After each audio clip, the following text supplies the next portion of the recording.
Oh, kaboom! The convertible in the left side, I mean, that thing just exploded at the 8th mile. Dell's car had a little smoke coming out of it, and it shut off. Creasy's car looked like it was all right, and then it just grenaded. What's left of the Dodge comes to a stop down at the other end of the racetrack.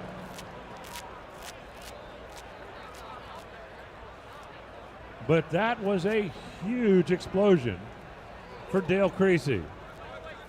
You can see he's climbing out of the car under his own power up on the Sunoco Vision, and that certainly is a nice sight.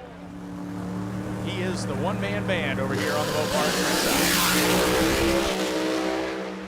Wow, Mike Bowman's going to try to punch his way back in again. Jackson goes 5.73.3 at 250, and Mike Bowman goes 5.89 and doesn't qualify because the bump is 5.82. And Mike Bowman has no parachute, and Mike Bowman's heading in the sand, and Mike Bowman is into the net at a very high rate of speed.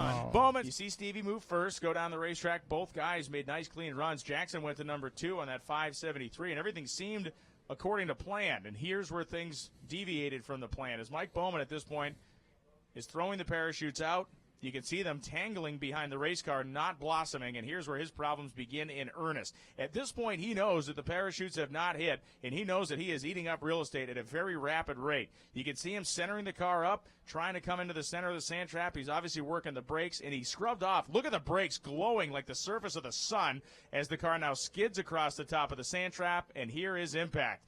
Note that it scoops the car up, stands it up on end, and leaves it there.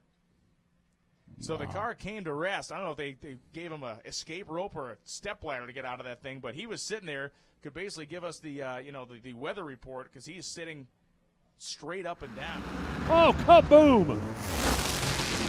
Robert Height blows one up. Tim Wilkerson goes 395 at 308 miles an hour. Robert goes 712 at 51. But that red, white, and blue Auto Cup Chevrolet about 250 feet or so went kaboom. Robert climbing out of the top.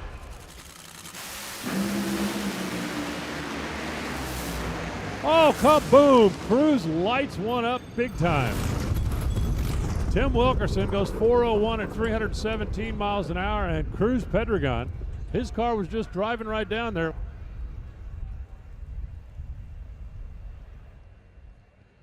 Cruz Pedregon looked like he was right alongside Tim Wilkerson, keeping pace, and then that thing went kablooey. Cruz has got it pulled over and stopped there, and you can see him climbing out of the top of that Toyota. But it's been that kind of year for Cruz.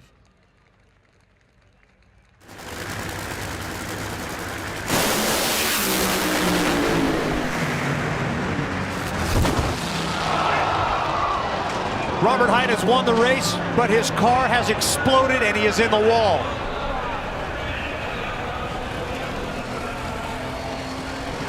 Take a look at this one more time. Our Papa John's replay slow motion style.